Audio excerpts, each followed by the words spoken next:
welcome to my channel. If you are a subscriber, welcome back. And if you are new, you should probably join the subscription crew. So make sure you click that subscribe button and also click the bell to be notified when I get a new video and post it. So this video is going to be the second episode of Kimmy's Curl Talk. This is where I'm going to be talking about everything natural hair that you need to know. So I want to go right into this video because I don't want it to be long and boring. I want it to be pretty quick and to the point. So we are going to be talking about porosity today. Porosity is basically how your hair absorbs moisture. I'm going to dial it down a little bit and go into low porosity and high porosity. I'm not going to go into medium porosity because you're not going to struggle with moisture as much as the low porosity or high porosity people. So let's go ahead and get into the video. Now, we're going to start off with low porosity. Low porosity hair is basically hair that has closed cuticles. Basically, it does not want moisture to get into the hair. So you got to do a lot of things to get the moisture to actually penetrate into your hair shaft. What my biggest tip is for low porosity girls is to use hot water when you are washing your hair, heated dryers or a heated cap or something like that when you are deep conditioning. The reason you do that is to open up your cuticles to allow the moisture to go into your hair. When you're washing your hair, if you see those water droplets just on top of your hair, that means you have low porosity hair. That means that nothing's gonna get in because your hair is like boo-boo. You're just not about to come up in here without a real proper invitation, okay? I have low porosity hair.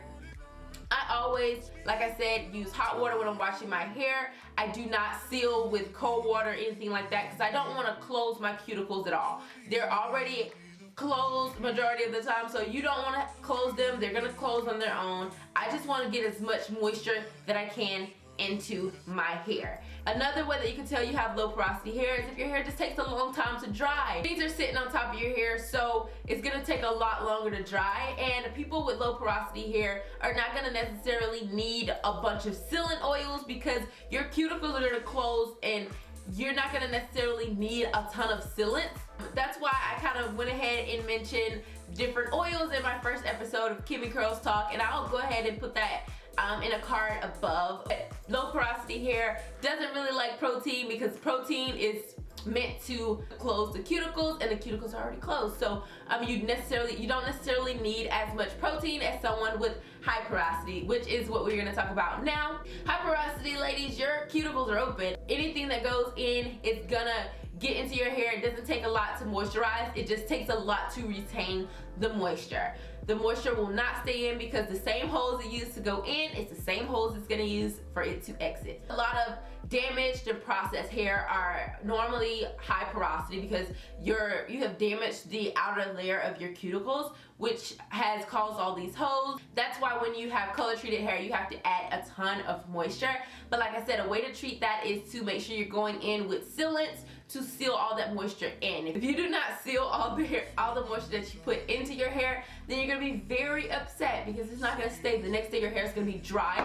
You're just like, hey, I just washed my hair yesterday. I just added all this moisture yesterday. Why do I have to add some more moisture to it the next day? But you do because your cuticles are open and it's easily escaping your hair. So with high porosity, you want to layer your products. You want to make sure you're doing the lock method.